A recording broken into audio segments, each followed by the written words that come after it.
এই অনূর্ধ্ব-23 দলের নাটক আমরা বহুবার দেখেছি। নামে যখন অনূর্ধ্ব-23 দল তখন কাহিনী থাকবে, নাটক থাকবে, এটাই স্বাভাবিক। বাফুফে এই দলের যেসব সিদ্ধান্ত নিয়েছে প্রতিটা যেন এক একটা সিনেমার স্ক্রিপ্ট, এক একটা নাটকের লাইন। আমরা সবাই জানি কিউবা মিচেল বসুন্ধরা কিংসের হয়ে বাংলাদেশে অভিষেক করেছেন। তার প্রথম ধাপ হওয়ার কথা আন্ডার-23 দল, তারপর জাতীয় দল। আন্ডার-23 দল এখন বাহরাইনে ফাইনাল প্রস্তুতি সম্পন্ন করতে গিয়েছে। সেখানে দোহা থেকে যোগ দেওয়ার কথা ছিল বসুন্ধরা কিংসের 3 তরুণ শ্রাবণ, রিমন এবং জনি।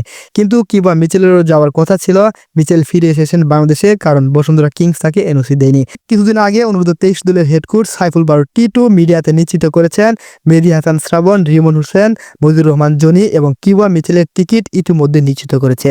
তিনি আরও বলেছেন তারা কাতার থেকে বাহরাইনে যাবে এবং ক্যাম্পে যোগ দিবে। কিন্তু আমরা আগে থেকে শুনেছিলাম বসুন্ধরা কিংস হয়তো এনওসি দিবে না।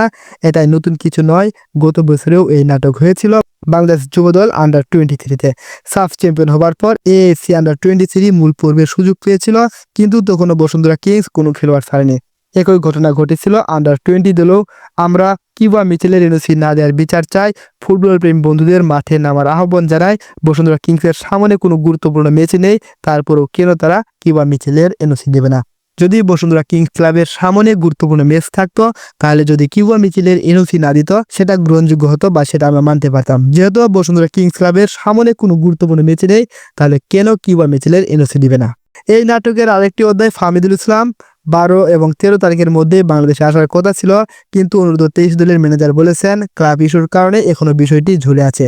আমরা আশাবাদী বাহরাইনের ক্যাম্পে তাকে পাবো, তবে কথার মধ্যে লুকিয়ে আছে এ ধরনের সান্ত্বনা। আমার মতে যেহেতু ফাহমিদুল ইসলামের ক্লাব ম্যাচে 31শে আগস্ট, তাই বাফুফের উচিত ছিল আগে থেকে পরিকল্পনা করা তাকে জাতীয় দলে রাখা হবে নাকি খেলানো হবে অনূর্ধ্ব-23 দলে। শেষ পর্যন্ত দেখা গেল 31 আগস্টের সিরিডি ম্যাচে থাকার কারণে বাহরাইন ক্যাম্পের জন্য ছাড়পত্র দেয়নি তার ক্লাব। তবে ভিয়েতনাম এশিয়া কাপ বাছাই পর্বে তাকে দেখা যাবে। ইমরুল হাসান, যাকে সবাই সিন্ডিকেটের ফাদার বলে চিনে, তিনি বসুন্ধরা কিংসের সভাপতি, আবার বাফুফেরও বড় পদে আছেন। প্রশ্ন হলো, এভাবে দৈত্য দায়িত্বে থাকলে ফুটবলের উন্নতি কিভাবে হয়? তিনি একই সাথে বাংলাদেশের জাতীয় দলের সভাপতি, তিনি একই সাথে বাফুফের গুরুত্বপূর্ণ দায়িত্ব রয়েছেন এবং বসুন্ধরা কিংস পরিচালনা করছেন। তাহলে তিনি সব দিকেই চাবেন তার বসুন্ধরা কিংসে প্রায়োরিটি দিবেন।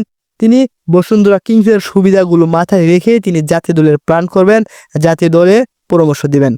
এই জন্যই তিনি চাচ্ছেন কিউবা মিচেল যদি এখন আন্ডার-20 দলে খেলে, তাহলে বসুন্ধরা কিংস প্লেয়ারের সাথে কিউবা মিচেলের বোঝাপড়া হবে না। তাই তিনি এনওসি না দিয়ে তিনি চাচ্ছেন কিউবা মিচেল যেন বসুন্ধরা কিংস ক্লাবের প্লেয়ারদের সাথে বোঝাপড়া করতে পারে, তাদের খেলার ধরন বুঝতে পারে, তাদের টেকটিক্সে তিনি বুঝে উঠতে পারেন। তবে এখানে শেষ নয়, বাংলাদেশ ফুটবল টিমরা যখন খেপে যাবে, তারা যখন মাঠে নামবে, তবে এভাবে আর কতদিন চলবে জানি না। বাংলাদেশ ফুটবলে অনেক দিন পরে এক আশার আলো এসেছে, এক জোয়ার এসেছে। এভাবে যদি সিন্ডিকেট চলতে থাকে তাহলে বাংলাদেশের ফুটবলের উন্নতি কোথায়? ধন্যবাদ সবাইকে। আসসালামু আলাইকুম।